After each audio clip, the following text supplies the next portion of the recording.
skill number 5 is influencing. And I think this can feel like one of those mysterious, magical like skills. gravitas. Yeah. You know, people might get that feedback, oh, you need to improve your influence. And you just think, well, how do I do this? So I do think this feels like a hard one. So we want to try and make it really practical for everybody. But why does it matter? So why does it matter to be able to influence other people in your squiggly career? Well, I think often we are trying to get people on board. Yeah. You know, like we are trying to persuade people that our recommendations or our suggestions are worth listening to. When you influence people, they're probably more likely to listen to you. We were also discussing when we were preparing for this, because we do prepare for them, is that when you are good at influencing, you gain lots of trust. And I think that makes your life easier. You know, when people are like, oh, okay, well, I trust that person, they're going to go away and do what they say they're going to do. And I think that influence sort of buys you other things along the way. Do you try and influence me? Do I try and influence you? It's a good question. No, I don't think I do. Well, I definitely try and influence you. But I know you do. I don't think I do, but you do. But then you're so transparent about it that I know you're doing it. I'm influencing you. That's not my advice, by the way. Like, well, I'm influencing you now. I just see you thinking, well, I don't agree and I want Sarah to do something different. So how can I make that happen? And I think we know each other too well. I think we've gone beyond influence. I think that's our problem. So if it's not me, maybe me, I don't know, me or someone else, how can you help someone influence? The way that my advice for this is that you want to connect with what someone cares about. So I don't think influencing is just sort of telling you what I want you to do. No. And if I say it more times, it's more likely to happen. Or if I say it louder, it's going to more likely to happen. I think in order to influence someone, you have to take the thing that you want. So let's say I want to work on a particular project or something like that. And I have to kind of think, well, what's in it for you? What is it you care about? So maybe you care about the performance of your team. Maybe, and I've done this before, with a new manager, they care about making a quick impact, right? Yeah. You've got a new manager in your team. So you want to there's an outcome you want, and there's something that you know that they want. And if you can connect the two things together, you are more likely to influence them in terms of the thing that you're looking for. And I've honestly done this so much. I think the thing you have to do first is you have to spend a bit of time working out what people care about. Like, for this to be genuine, I can't go, oh, in that last meeting you said this. I think you have to really think about, that's a person that I want to influence. Like, what do I know about them? What conversations am I already having with them where I'm sort of collecting some of the stuff that they care about?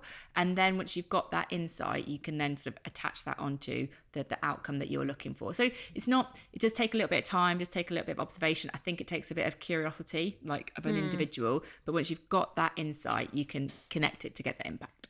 I do think you're very good at it, given I'm sitting here in front of cameras. And I'm someone who doesn't like sitting in front of cameras. I love being on a stage, but I don't like having a camera in front of me. And you've spent a long time influencing me that this is worth it. So people better be watching these podcasts. Give us some feedback to reinforce this, everybody. So mine is a slightly different idea for action, and that is to consider your listening versus talking ratio when you want to influence. And I think sometimes we make the mistake of thinking influence looks like talking. Like, I need to tell you what I want and what I want you to believe. And I've found over time that for the people that I want to influence, where I think maybe they're the hardest to influence, the more I listen, the more likely I am to influence that person. And I wonder whether that's because, connecting to your point, then I understand what they care about. And then I'm basically being curious. So I think I used to very much have the perspective of like, well, this is what I need to say. Sort of almost like I was so determined to like get my words out or to like share the thing. And often because I cared about it, I didn't really want to have a conversation. I was like, no, this is what I want you to do. So I need to tell you what that thing is. Whereas actually, it's almost like a slower approach. If you start to realise, do you know what, this person isn't on board, like you can almost like stop and change direction. You go, oh, okay, so, I'm hearing that this is important to you. Like, tell me a bit more about how that works. Or if that doesn't feel right, what would feel more useful for you? And I think that is also curiosity in action. And so anytime now I'm having a conversation with someone where I think I'm not getting nods. Yeah. Because most people nod along when particularly on points that, work for them. They're like, oh yeah, I get that. Or you see positive signs of like people coming on board. If I'm not getting that, then I won't just persevere. Yeah. I think I go, oh no, I'm going to change tack. I'm sort of going to stop talking. I'm going to start listening more. And also I've let go of this idea of you always have to influence in that moment.